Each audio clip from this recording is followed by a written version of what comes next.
अगला क्वेश्चन है MS word 2013 में ड्रॉप कैप और बर्ड आर्ट को कैसे ऐड ऑब्लिक इंसर्ट करते हैं। क्लियर। तो सीधा एमएस वर्ड में एक ड्रॉप कैप को ड्रॉप कैपिटल भी कहा जाता है।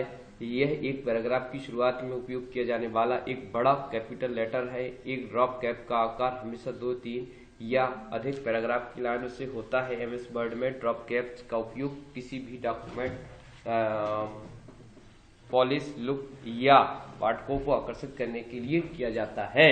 तो जब भी हम माइक्रोसॉफ्ट वर्ड के अंदर चाहते हैं कि जो पैराग्राफ तैयार है उसके पहले लेटर को अन्य लेटर की तुलना में बड़ा करना है, माने 1 लाइन से ज्यादा 2 लाइन, 2 लाइन से ज्यादा 3 लाइन और इससे भी ज्यादा हम कर सकते हैं। By default 3 line drop cap होता है।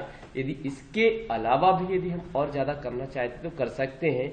इसको ड्रॉप कैप करने के लिए हमारे पास 2 तरीके होते हैं, एक तो मार्जिन के अंदर और एक मार्जिन के बाहर। तो किसी भी डॉक्यूमेंट्स के अंदर या किसी भी पैराग्राफ के पहले लेटर को अक्षर को ड्रॉप कैप करने के लिए निम्न स्टेप्स को फॉलो करते हैं। नंबर 1, हम उस पैराग्राफ को सेलेक्ट करते हैं जिसके पहले लेटर को हमें ड्रॉप कैप करना होता है। फॉर एग्जांपल लिख दिया माई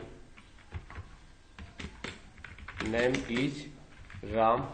इस तरीके से हमने एक लाइन लिखी, उसे कॉपी पेस्ट किया। इस तरीके से पहला पैराग्राफ हमने तैयार किया। तो इस पैराग्राफ पर हम कर्सर रखते हैं जिस पैराग्राफ के पहले लेटर को क्या करना होता है, ड्रॉप कैप करना होता है। इसके पश्चात इंसर्ट पर जाते हैं। इंसर्ट पर क्लिक करते ही विभिन्न प्रकार के विकल्प डिस्प्ले हो जाते हैं।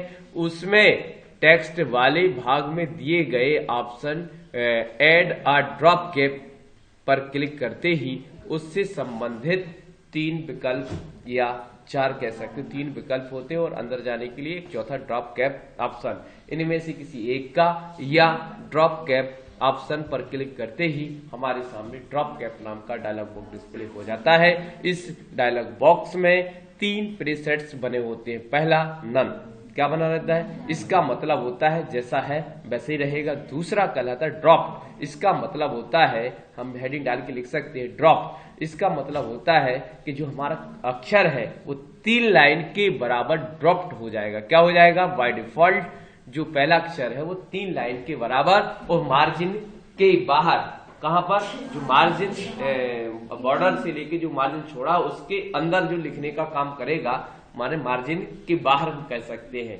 जो विंडोज हमारा है जिसमें लिखने के लिए हम परमिशन दी गई है उसमें हमारा अक्षर को बड़ा करने का काम करेगा। जैसे हम ड्रॉप को चुना तो कुछ इस तरीके से ऑप्शन डिस्प्ले हो जाएगी। इनकी संख्या को, जो ड्रॉप लाइन से इनकी संख्या को हम बढ़ा सकते हैं और घटा भी सकते हैं। और इस जैसे हम करके देखते हैं तो ओके पर क्लिक करते ही हमारा कर्सर देखिए हमारा अक्षर 3 लाइन के बराबर हो जाता है और मार्जिन के बाहर, मतलब या अंदर, जो भी तुम्हें कहना है, मार्जिन यहां से यहां तक मार्जिन छूटा हुआ है, फिर इसके अंदर, ठीक है। तो अब लेकिन हम मार्जिन में करना चाहते हैं कि जो मार्जिन यहाँ छोड़ा गया है इसमें यदि हम दिखाना चाहते हैं तो हमारे पास दूसरा ऑप्शन होता है, उसको हम कह सकते हैं इन मार्जिन। क्या कह सकते हैं, मतलब जो मार्जिन के बाद का स्पेस है उसमें ना करके जो मार्जिन का खुद का स्पेस है यदि उसमें हम दिखाना चाहते हैं हम तो दिखा सकते हैं। इनकी साइज को छोटा भी कर सकते हैं। इस तरीके से हम मार्जिन में क्या कर सकते हैं, दिखा सकते हैं। इस तरीके से एक अक्षर को अन्य अक्षरों की तुलना में हम बड़ा करके दिखा सकते हैं, जिससे पाठक, जो हम पढ़ने वाले होते हैं,